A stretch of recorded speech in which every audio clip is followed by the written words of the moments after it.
All right, Daddy. So, welcome everyone. Metal etching class 101. It's going to be kind of a basic etching class. We'll go over the basics that you need to get started, and then we'll roll into the real reason that I wanted to do all this is Her Excellency asked me to etch up a whole bunch of regalia. This is the something eagle. Gladius Eagle? Gladius Adder. It's Gladius the Adder. highest rapier award prior to Master in Sinagua. And, Nice. and the Principality is about out, so we're going to do a whole sheet full of them. And since I'm etching it, it's time for a class. Right? A lot of you have asked me to teach this class, elsewhere before. And I'd meant to, but the problem is we're going to be dealing with some pretty messy and caustic stuff here. Not really dangerous, but like I said, if you look around, you see the what looks like rust spots all over. Those are drops of the ferric chloride and everything else. I don't want to inflict that on anybody else's stuff. My own shop, we can do it all day long. It just never occurred to me to have everybody come to my house. It's like, duh. So, a little bit of history of metal etching. So, etching itself is using an acid, also known as a mordant or an etchant, to essentially eat away metal in a decorative fashion. So you're either going to, in one fashion called intaglio, where it's sort of incising or cutting away a design, or as a relief etch, where you're etching away the background and leaving the design proud. Etching has been done in the Middle Ages for a very long time, starting with weapons, and in the late 1400s, it started to become popular in armor. It was a way to decorate this armor that you could get a really ornate design into the steel without compromising the strength of that armor, without compromise. So when you think about armor, it is almost always function over form. Some of the armors that you might see in a museum, very heavily etched, very heavily decorated, might seem that it's form over function, where it's all about the art, but that etching is not deep enough to really affect the functionality or the protectiveness of that armor. So a lot of this armor etching technique is attributed to a man by the name of Daniel Hopfer, who also has the distinction of being attributed as the inventor of etching to make printing plates. So this is relatively soon after the invention of the Gutenberg press. So Hopfer is etching these designs into armor, which, thinking about the armor, is a three-dimensional shape. It's all contours and curves. All right, so he figured out a technique in steel plates, a flat steel plate, to make something that you could print with, and it's more durable than the wood cuts that they were printing with before, where you have an artisan who's actually cutting that artistic design in and then printing with it. Brigid here does a similar technique with block printing of fabrics. So cutting the decorative block, coating it in ink, printing the fabric. It's all kind of the same stuff, just differences in techniques. But Hopfer's stuff, he's got extant pieces in Germany, and a couple of pieces that we just recently saw in the Metropolitan Museum of Art that are attributed to him. They say likely Daniel Hopfer. I'm like, okay, and it's really pretty stuff. There are links in the back of this document and this handout to some of his pieces. It's really beautiful stuff. And then we talk about relief etching again. Was attributed to another gentleman by the name of William Blake in the late 1700s. And his description is essentially to etch away the background, leaving that design proud. So we've got a bunch of different stuff. All right. So etching itself, you want to come on, crowd on in here. We'll start looking at the stuff. We have a lot of different concerns. One of the first things you want to think about is the artwork. What do you want to etch? Yeah, go ahead and take up as much space as you need. Are you going to create your design digitally, or are you going to hand apply that artwork to the metal to be etched? That hand applied artwork, is absolutely valid. There are plenty of artists that do that, but you think about it, it's a one-off art piece. It's something that it's a unique piece of art, and that's the whole purpose of it. With digital art, sometimes that artwork is more easily modified for iterating different versions. And in this case, one of the biggest advantages is the repeatability of this artwork. So we'll be able to print an entire sheet's worth of metal covered in tokens, all in one go. It'll take half an hour's worth of etch to create this, and then we'll cut them apart and finish them up. When thinking about your artwork, you want to think about negative and positive space. So here's some pieces that we'll hand out, we'll deal with. It's already got a resist on it. A little closer, dear. A little closer. Up in here. Yay. There we go. All right. And there we go. So positive and negative space. Whatever is covered with the resist, or it's also called a ground, is going to end up, when it's done, is going to end up shiny. So the stuff that's covered is shiny. If you leave it to be etched out, it's less than shiny, depending on the material that you're etching in. And then you think about reversed images. And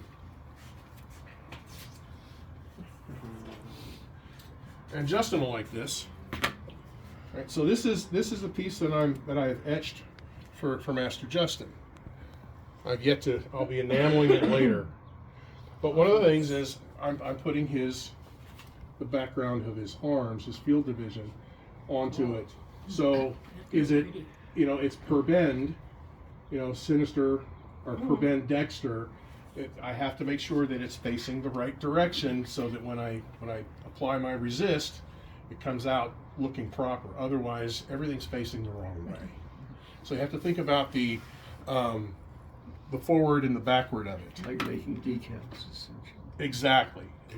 So the other thing we want to think about here, as far as the digital versus the hand drawn, is with digital artwork, sometimes you can get a much finer. Why don't you go ahead and pass that around? A much finer level of detail. If you look at the hilts of the swords on this. Oh yeah. You can see, and you can get even finer detail. One thing to keep in mind is that computer chips, the chips themselves, the memory, the processor, those are created by an etching process.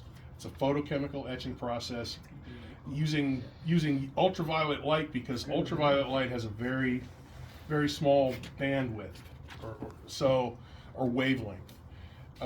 So all of those millions of transistors are actually etched into that piece of silicon. You can do that if you're with a hand applied piece of art, if you really work that fine. You don't want to etch it too deeply when you want to work that fine, because you will undercut the etch. But we'll talk about that later. Again, we talk about the type of etch, an intaglio.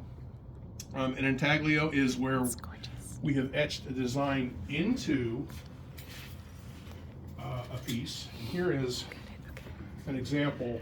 I'm going to pass this around. This is an intaglio etch, where the background is left untouched, and the design is actually etched down into it. And then we get a relief etch, and this piece that Master Justin's, it's going to be his. You'll get it at 12th night. When it's done, it's got to cook in the kiln a couple of times. This is a relief etch.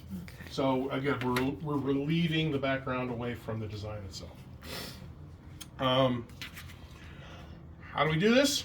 We're going to use an etchant or a mordant. Now there's three main types that we talk about. There's more actually, but as far as ease of use and commonality, there's three that we normally are going to talk about. One of them I have handy. The other two I'm just providing the recipes for, and we'll be using this today. And this is ferric chloride. This is available on Amazon. You can get it in quart jugs, or you can get it in gallons. They'll ship it. Turn it for the camera. Okay, good. Ferric chloride. Ferric chloride will etch most non-ferrous, well, actually all non-ferrous metals, and stainless steel. If you're familiar with His Excellency Ragnar, his greaves are etched, his stainless steel greaves. He used ferric chloride, and some of my instruction and etched the design, and he's really happy with it. So we'll talk about what etches what here in a minute as well. Another one is called cupric chloride. Cupric chloride is something that you're going to make. I don't like to use it because it's a little on the nasty side. You use it by, it's 2 parts hydrogen peroxide, just 3% hydrogen peroxide you get from the drugstore, and 1 part muriatic acid, pool acid, hydrochloric, okay? So when you use it, it fumes up, and you really need a well-ventilated area, or you need to use a respirator when you're etching with this stuff. It's kind of a chemical mixture. It becomes cupric chloride once you etch the copper. Once the copper gets dispersed into that solution, it turns green, and the greener it gets, the better it etches copper. But cupric chloride is only good for a couple of metals. It'll etch brass and bronze to a certain extent, but it's best at straight copper. And then we'll talk about copper sulfate. If you want to etch a ferrous metal, you're like just iron, just mild steel, cast iron, you want to use copper sulfate. That's what they used in period. All of the armors that you see that are etched was done with most of it was done with some form of copper sulfate. You can either mix this stuff as a liquid, essentially 100 grams of table salt, 100 grams of copper sulfate, and a liter of distilled water, and that'll it'll make a mordant that you could submerge your piece in, and it'll etch. Yes. Does it matter what kind of salt, ionized or? I would prefer uniodized. Well, actually, you don't want to use iodized salt. Okay. You don't want to introduce any other metals. That's Which is why you're going to use distilled water, because your tap water has chlorine and fluoride and other chemicals that are added for purification and for other stuff, as well as the mineral content that it may contain. We have incredibly hard water here in Sierra Vista, or not Sierra Vista, Citrus Heights. Sorry. Well, Sierra Vista had really hard water too. But in period they used this as a paste. So what they did was, and per the recipe, it's 100 grams of fine salt, 100 grams of copper sulfate crystals, 25 grams of bone charcoal, which you can buy as bone char. Or make. 13 grams of activated wood charcoal, and enough distilled water to make it into a paste. And you apply the paste to the workpiece for 90 minutes or so. Remove it, reapply. 90 minutes, back and forth a couple of times, and then you can get a really good deep etch. And one of the reasons that the paste is used, it's very controllable. It only etches what you put on. Resists and grounds. We're going to pass these around. So the resist, or the ground, is essentially the substance that you put onto your workpiece that prevents that acid from etching into it. Okay, the blue piece here, the blue stuff, this is an iron-on. This is an iron-on transfer sheet. It's around here somewhere. This is called Press and Peel Blue. Yes, to the camera. Press and Peel Blue. You need to use a laser printer or a Xerox machine, anything that uses a powdered toner, because it's the powdered toner that actually creates that resist. The toner itself is actually nanoscale particles of plastic, and when the printer heats it up, it melts that plastic onto the transfer sheet. You put the transfer sheet onto the workpiece, and you iron it on. Oh, that's cool. And Like a heat press? Or? like a heat, it is exactly a heat press, and this special, the blue stuff actually releases behind it and doesn't pull any of the plastic off of your workpiece. There we go. Awesome. Thank you. It's not always perfect, as you can tell if you really look. We'll look at this closer later, but it does leave some places that needed some touch up, right? Air bubbles and stuff that I couldn't get out. The more solid the resist that you need, the more likely you're going to need to touch it up. What do you use to touch it up? I use Tester's Model Paint. Okay. Easily found. It's an oil-based enamel. It dries quick. It comes off with acetone. It comes off with any thinner. It's just really convenient and easy to use. Another, and we passed it around. It's the purple stuff. This is a vinyl transfer. Mm-hmm. There's another more on the sheet. If you got a Cricut machine, you can create these vinyl transfers. The big difference is, and you can see this, is that you don't get quite the detail that you get with the iron-on or with some of the other things. I'm going to pass this around. This is the work what we're going to be doing here. This was made by Mistress Talina, and if you compare the level of detail between what she has You want etched. this to go with it? Yes, please. She's used the vinyl transfer for that, and it's adequate for its purpose. But it doesn't get quite as detailed simply because you're using a knife to cut these vinyl pieces out. I'm sure that there are vinyl cutters that are capable of finer detail. So your mileage may vary.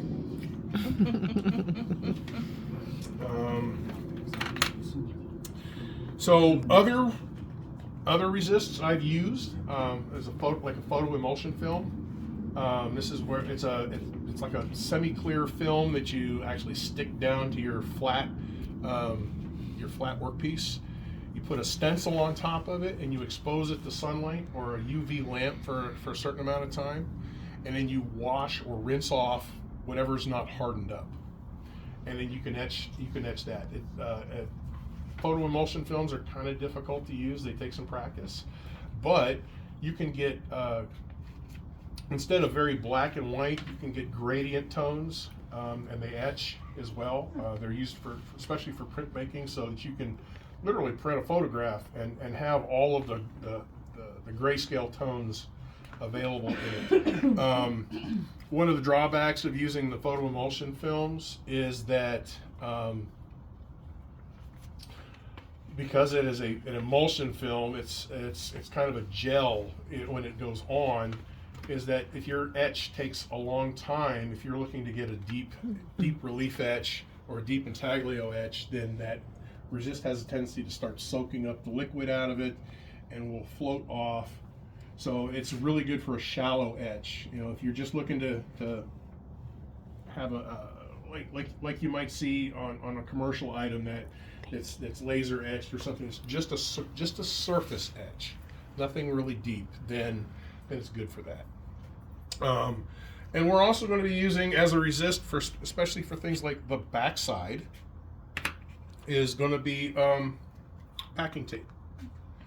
For the backsides of this, I'm going to be covering it in packing tape. In the past, I've done things as using paint, spray paint the back of it, because I'm going to show you kind of a failure mode here.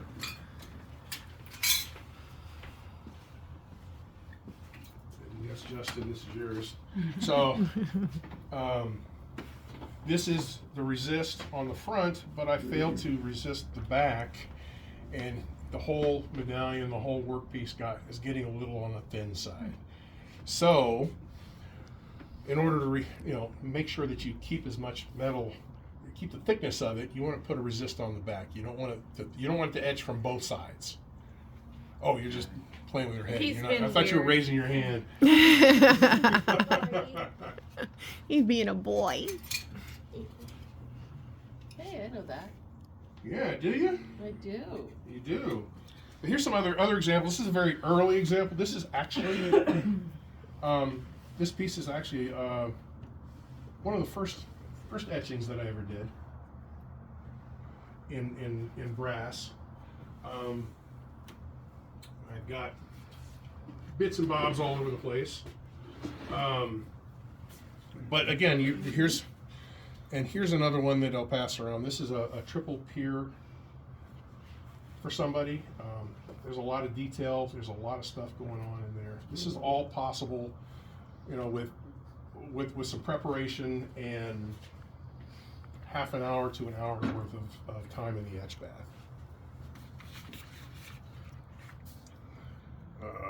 Workpiece materials. All right, so we talk about ferrous and non-ferrous metals.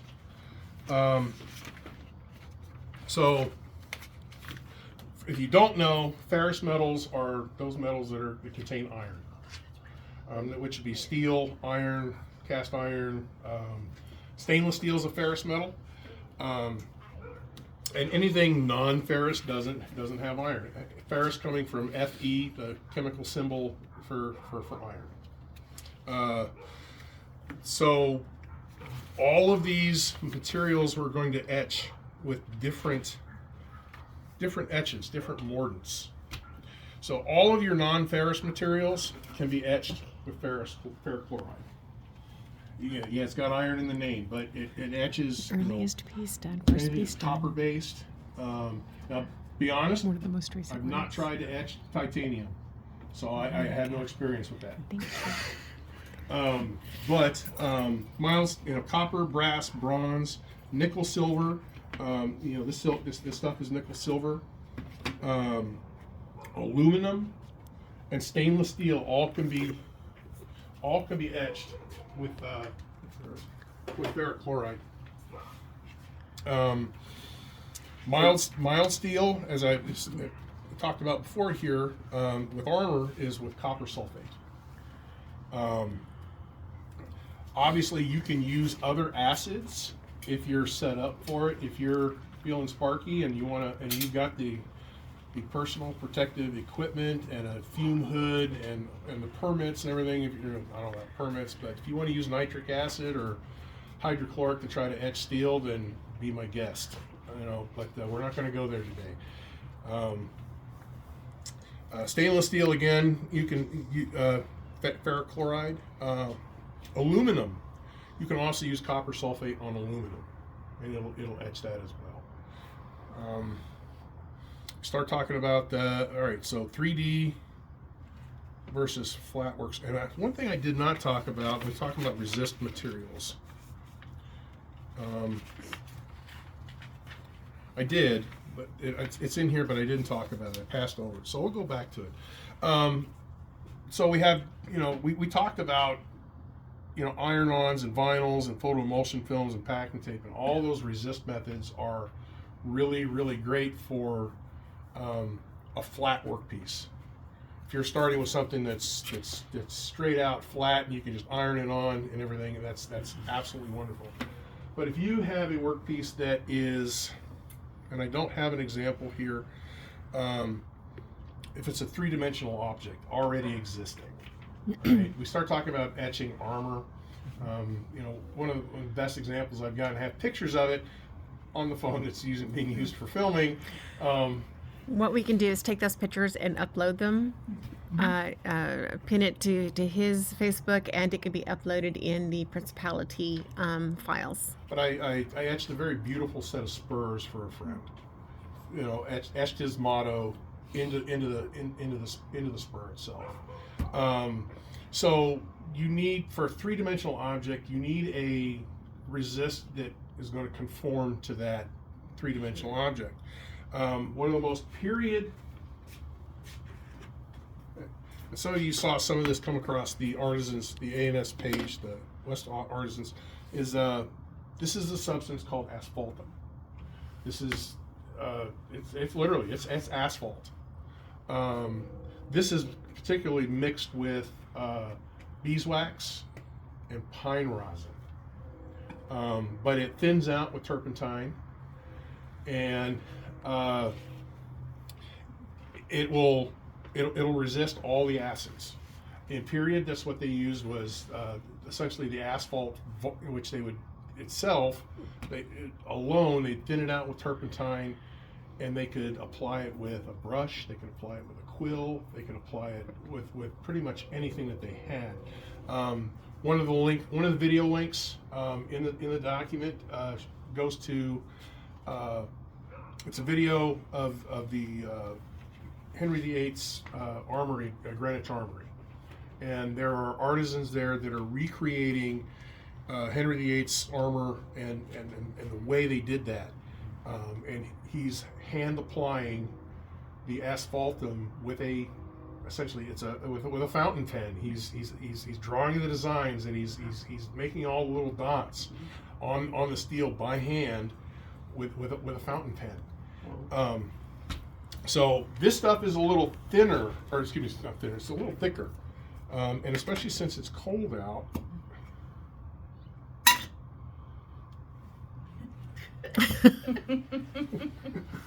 It's just pine tar and beeswax. Yeah.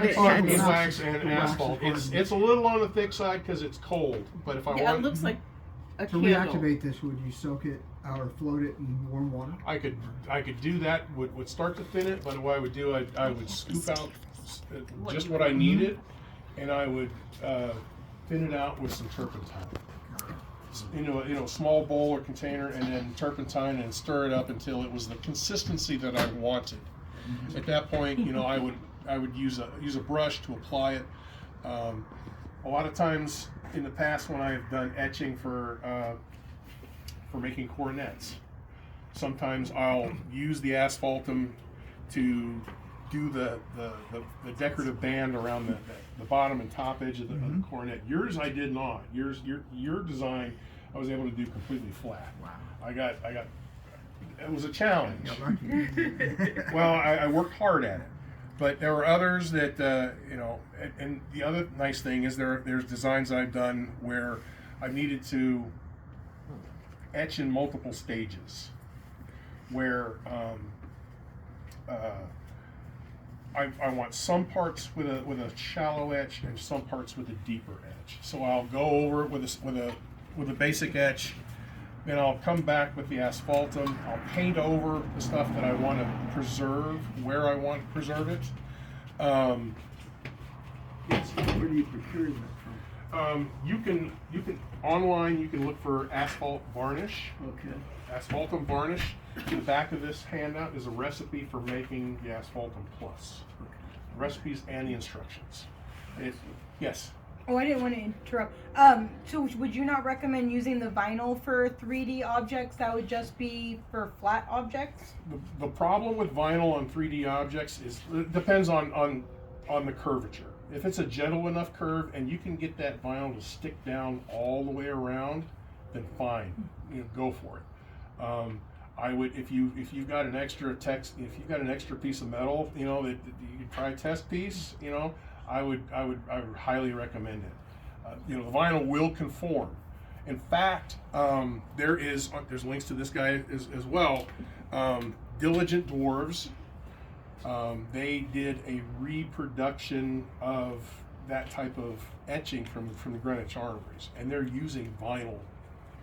They're using vinyl resist. There's some video of him doing that, applying the vinyl, and there's also a link to their website that talks about the etching and the recipes that they use. The paste, the copper sulfate paste that I talked about, it's their recipe, which comes from a period recipe that they refined, using because of modern materials, modern purity materials, and they, like any period recipe, has to be redacted down to something that we can actually read. So they've done that work for us. I've included the recipe here. It's essentially a period recipe. Go forth and etch, right?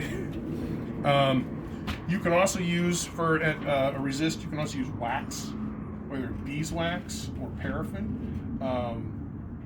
One of the period resists is they would coat the piece with beeswax, and then they would take a needle or a pin or a quill, and they would scratch the design in.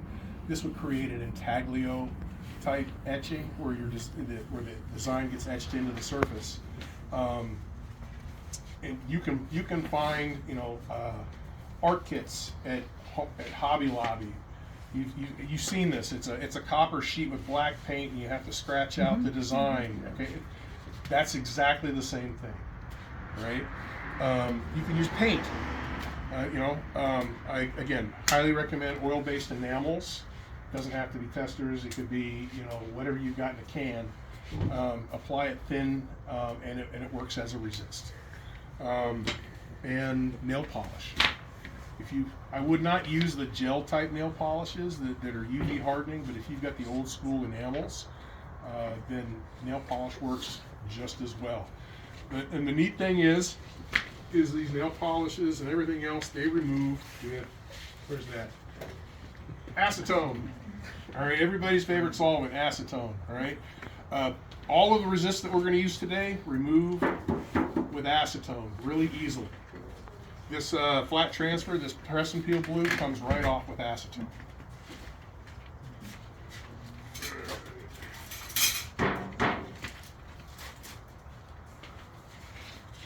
Materials. So now we're going to talk about equipment. You can etch in any container. I would recommend it be plastic or glass, but you can etch in any container. You can get labware from Amazon. It's like $12 for a set of 3 of these. I tend to use a lot of these disposable. These are $1.50 a piece at Home Depot. Bigger ones cost a little bit more, but in worst case, if you don't want to clean it up, you dispose of your mordant, and you just toss it. You're not out a whole lot, and it won't break. All right. For special purposes, I have, and we'll use today. This is ABS plastic that you might make armor out of. I just make an etch tank, make a box. Right. You can get ABS cement at Home Depot and Lowe's. Right. The black sewer pipe is what they is ABS, and they use a ABS cement. It literally glues together, and you can make it waterproof really easily. These are 2 other etch tanks that I've made for making coronets. So this is big enough I can make a flared coronet. This is good for flat coronets. They're both good for flat coronets. I could make them smaller if I wanted to. It really comes down to how much of the etch and how much more do I want to add to it, right? So these are handy. They're easily made, right? You don't need anything more special than a jigsaw, a ruler, and some ABS cement. But yeah, you can use these plastic containers. You could cut off a jug and use it. Anything that's not going to etch itself. So you don't want to be using a metal container to do your etching in, because you're probably going to lose your mordant at the bottom as it eats a hole in it. I've used glass baking dishes, crockery, crock pots, old crock pots. There's a lady by the name of Coral Schaefer that she uses a crock pot for all of her etches for a couple of reasons. And one of the things that I didn't mention in the documentation, so I'm just remembering it as I go along, and as everybody's all bundled up here, is temperature, right? So the warmer your mordant, the warmer your etchant is, the faster your etch will go. So it's a little cold today, not really cold, but it's warming up. And there are cases where I'll put a heater under. I have a lab heater here that I can put under the glass, and I can warm the etchant up to 80, 90 degrees Fahrenheit. Mm-hmm. Oh, thank you. I'm boiling some more water for tea and coffee if anybody wants some. Thank you. Mama loves me. Surprise! So, No. bringing your etchant tank up to a higher temperature, not really high, nothing like boiling, but no more than 100 degrees Fahrenheit, makes the etch go a lot faster. So if you're using an old crock pot, $10 crock pot that you get from Goodwill or a thrift shop, then you can bring everything up to temperature as you do your etch. So we talk about the mordants and the etchants. You'll absolutely need enough, and this is a partial, and I have a brand new jug that we're gonna deal with here in a bit. You need enough to cover your workpiece. If you're gonna lay the workpiece flat in the etchant, then you need less. I prefer to etch mine edge on because I agitate things. We'll talk about that too. You want a wash bottle, all right? Let me use the empty one over here. A wash bottle or a spray bottle. I have here. It's already filled with distilled water. As you're etching, you're going to occasionally lift the piece out of the acid, out of the mordant, and you're gonna wash it. Part of that is you're washing any of the dross, spare dross, out of the nooks and the crannies, so that it gives a chance for fresh mordant to get inside of it. It also gives you a chance to do an evaluation. How long do I need to leave it for another 20 minutes, sort of thing. You want a neutralizer, all right? When your piece comes out of the etchant, you want to neutralize it. So usually I'll have a tub like this, just a cheap wash tub filled with water and some baking soda. And it comes out of the acid and boop right into the neutralizer. All right? Give it a good shake, a little brushy brush, and you're good to go. All right? And then you can go clean it off in the sink and then continue with your finishing. Yes. Going back to cleaning, if you do it flat, you're going to have to clean it more often? Typically, yes. Okay. Now, if you're going to, we'll talk about that too, but if you lay it flat, I recommend that you lay it etch side down, so that when you do have any dross, it starts to drop out. Okay. Okay. Do you support it or anything? Well, you do you float it or support it. There are people there's ways to do that. Actually, if you go to one of the videos that I provided links for, there's a young lady. She when she tapes the back side of this, she leaves a large swath of tape on the back, and then she'll take the whole thing and she'll pin it onto a piece of styrofoam and then float it on top of the mordant, and it'll etch and everything will fall down. The problem with doing this is occasionally you get an air bubble that won't leave, and it can ruin the piece. Okay. I have an example of that elsewhere. Especially if you irrigate with air. And we're gonna, yes. So the next thing is, and what I do a lot is I'll use an aquarium aerator. And I'll use a bubbler stone for a small container, or for one of my etch tanks, I use one of these air curtain devices, right? And it'll send up a curtain of bubbles along the entire thing, and it will agitate all of the etchant. And the reasons why we want to agitate, there's a couple, all right?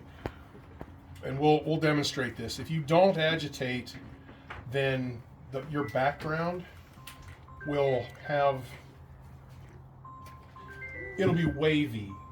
It's like if you see how a flame melts wax out of a candle in an uneven fashion sometimes, it's very similar to that. It's almost like it's being melted out. The metal's being melted away in a very uneven fashion. Some people desire that, and for enamelists, sometimes it's a good thing because it gives the glass something to hang on to. Sometimes they want that design to show through a transparent glass.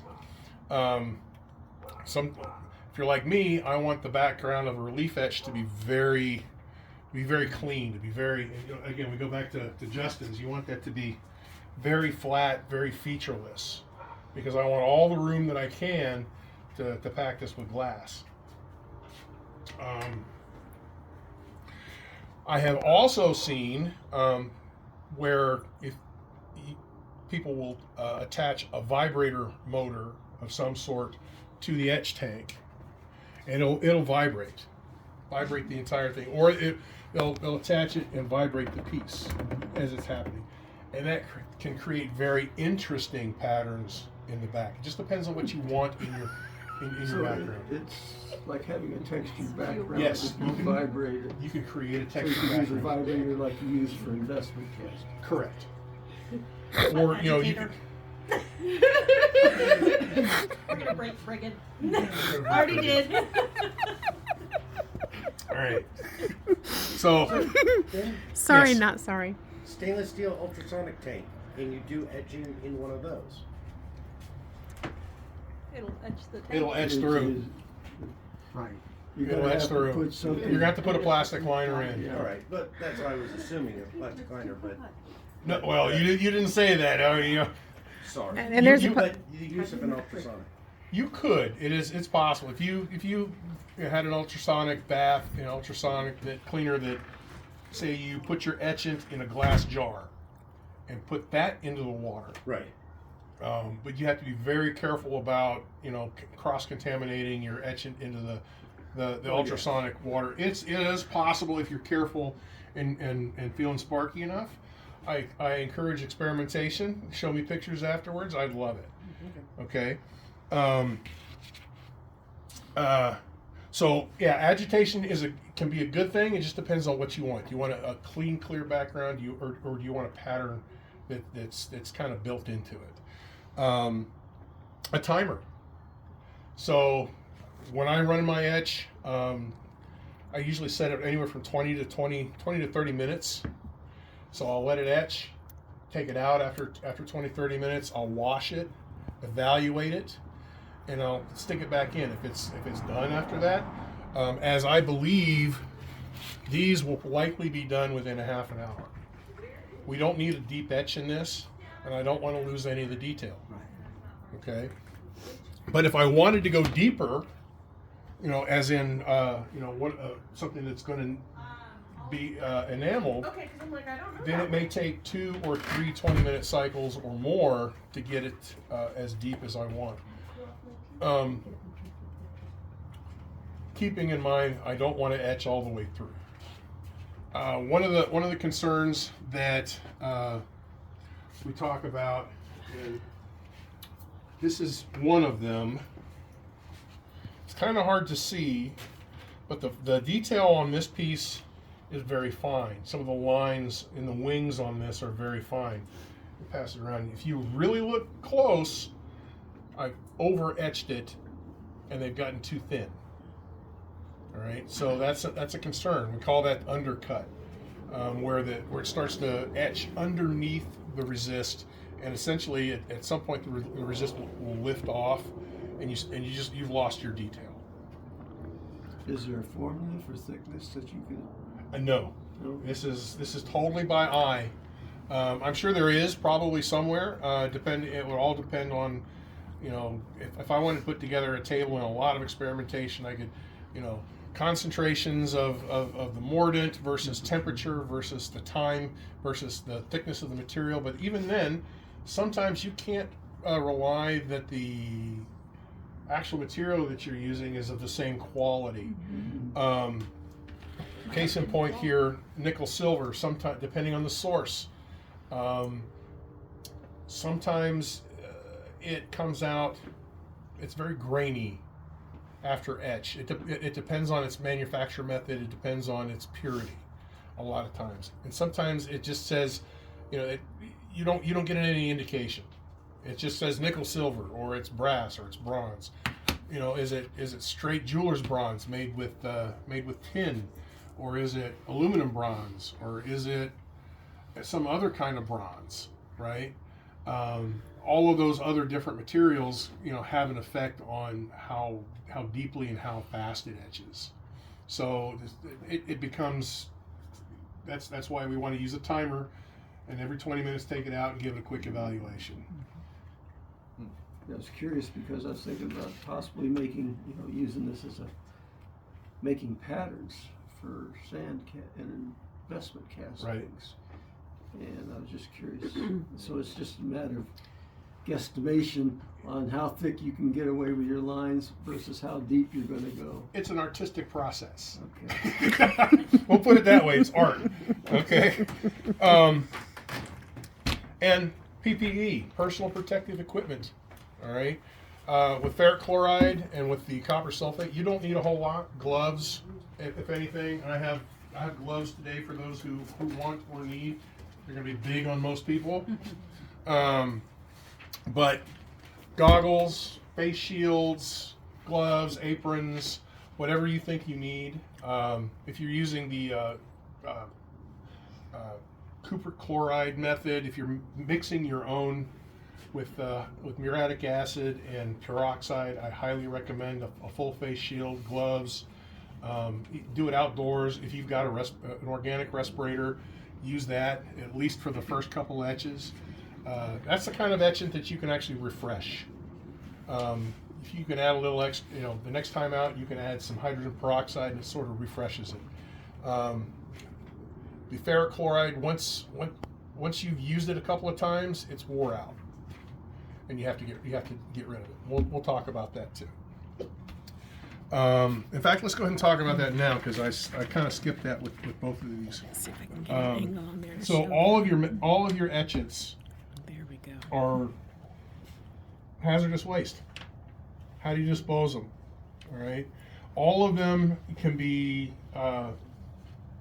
neutralized with baking soda and water. And then from that point, how do you get rid of it?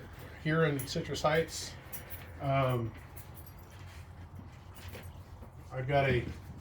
we have a facility here that I can dispose of hazardous household wastes.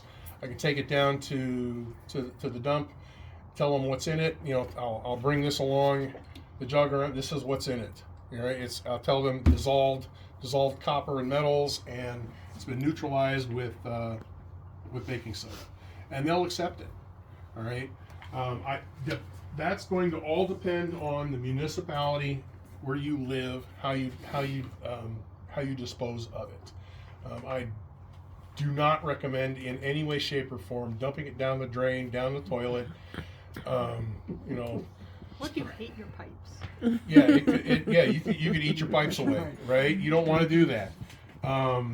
When in doubt, give your city a shout, okay? And then they'll tell you what to do, whatever to do before you start your mixing and going and doing. Right.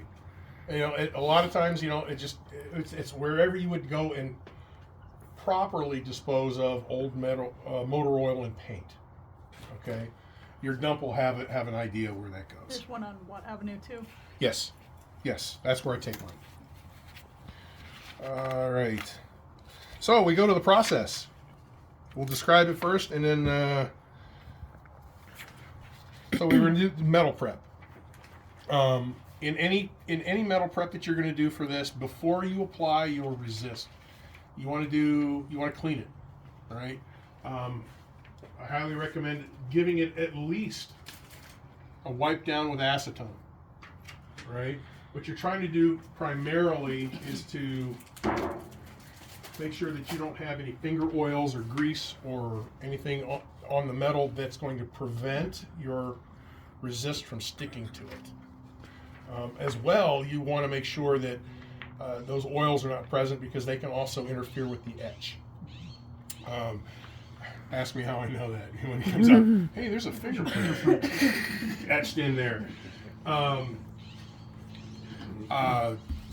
little bit of Scotch-Brite, industrial Scotch-Brite, the gray pads and the red pads goes a long way. It doesn't take much. Just a quick scrub to sort of half roughen the surface a little bit.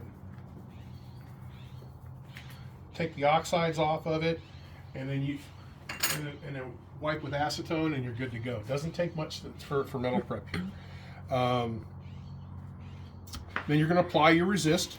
Again, depends on the method. If you're going to iron it on, I do have these test pieces with some take-home pieces, but if you guys, I've got extra later on. I've got extra medallions. If you want to paint something on it, let it dry real quick and do a quick etch. We can do that as well. We can go. You guys can go through the process and take something home. You're going to prepare your mordant. Okay. Ferric chloride, you can easily use full strength. Just pour it out of the jug and go to town. Okay. I dilute mine by half. I use again, distilled water. You don't want to use tap water because of contaminants, chemicals, chlorine stuff. But I dilute mine by half. It gives me a little more control. It takes a little longer to etch, but it comes out a little cleaner. I can little by little. You take it off. Once that metal's gone, once it's etched out, it's gone. If you etch too deep, if you've gone too far, then you get to start over. Okay, and depending on the piece, if it's like it's an existing piece that you're decorating for somebody, you don't want to trash it. Or if it's something that you can easily throw away, that's totally up to you to experiment with, right? But I would advocate for more control. Dilute your mordant, right? And it just take a little longer to etch. Let it use every bit of control as you can. And then you're going to, after you've applied your resist, you prepared your mordant, then you submerge the workpiece. Depending on, it all depends on how deep you want that etch to be, how detailed you want that etch to be. Does it just have to be 15 minutes? You could do a perfectly serviceable etch, decorative etch in 15 minutes. One of the videos that I links to as a guy with taking mugs, stainless steel metal mugs, right? He applies a vinyl resist to it, all right, and he just uses a little bit of ferric chloride for 15 minutes, and boop, pulls it all off, and you've got a decorative etch, right? It doesn't take much in some cases, or if you're wanting to do a deep relief etch or a deep intaglio etch for some other artistic purpose, then it takes a little longer. Again, you want to pull it out of the bath, check it, stick it back in. What's the limitations on depth?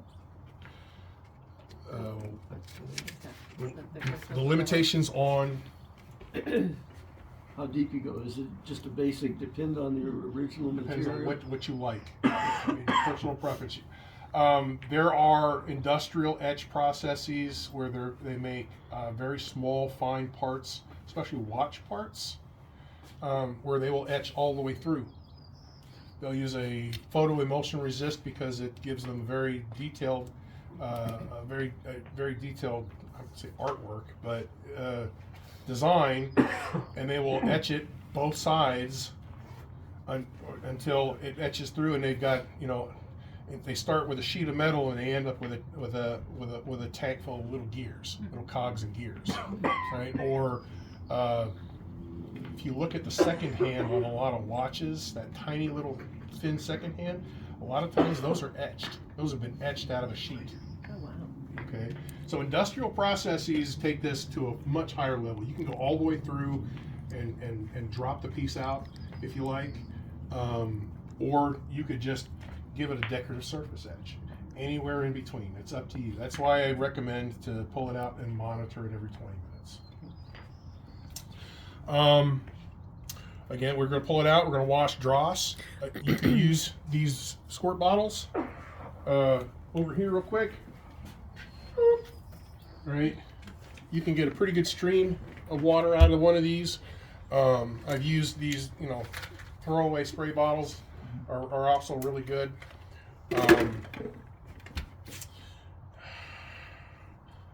Talk about neutralizing the mordant afterwards. Once you've etched as deeply as you're going to get, you neutralize it in typically baking soda and water. Copper can be neutralized. You use baking soda and water, and with copper, I like to dip it into ammonia, straight out of the jug ammonia. Copper will brighten up in ammonia. I would not use ammonia on nickel silver because it'll darken nickel silver. I've done this. Like an oxidation. Yes. You, huh? Yes. Learn from my mistakes. And then clean up. All right, we can clean up using a number of different of substances. All right, first is acetone. Right, we've looked at acetone. Acetone will help to strip your resists off. If you're using the asphaltum, right, you want to use turpentine. Just turpentine and an old toothbrush, and strip it off. Once you get it down to where it's just, you know, like a brown residue film, then you can work with other soaps. Ammonia again for copper. I have some over here. Yes.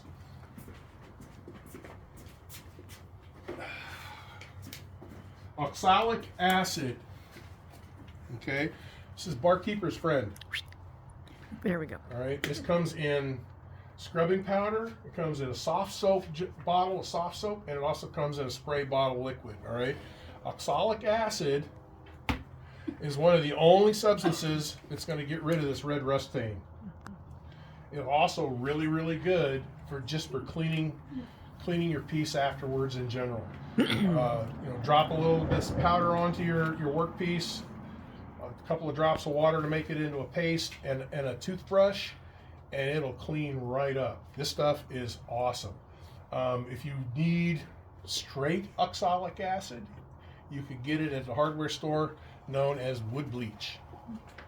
So if you talk, going back to the 1990s and everything's, bleached oak and bleached woods and that sort of design, that's all done with oxalic acid. Yes. You can actually get it on Amazon as well because I use it for my bees. Yeah. Awesome.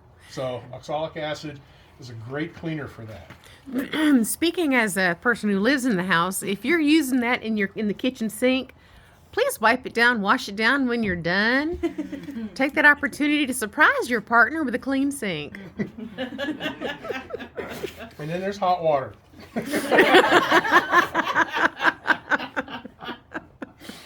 So, if you're using wax-based stuff, then you're going to want to boil the wax off of it, scrape it, boil it. Sometimes just wiping it with the hot water will help to get it off. And then finishing. Once you're cleaned up, and it depends on how you want to finish the workpiece. In some cases, it's going to be good as is. Sometimes you want to polish that piece. You want to polish it selectively. I might use a Dremel tool here with a polishing wheel to selectively, like cornets. I want to polish the outside, but I don't want to polish the inside that's been etched out. I want that contrast between between flat and bright. Use rouge or I will use typically for non-ferrous metals. I'll use white rouge, just a white wax stick rouge. Let me go over here. This stuff that I would normally use for.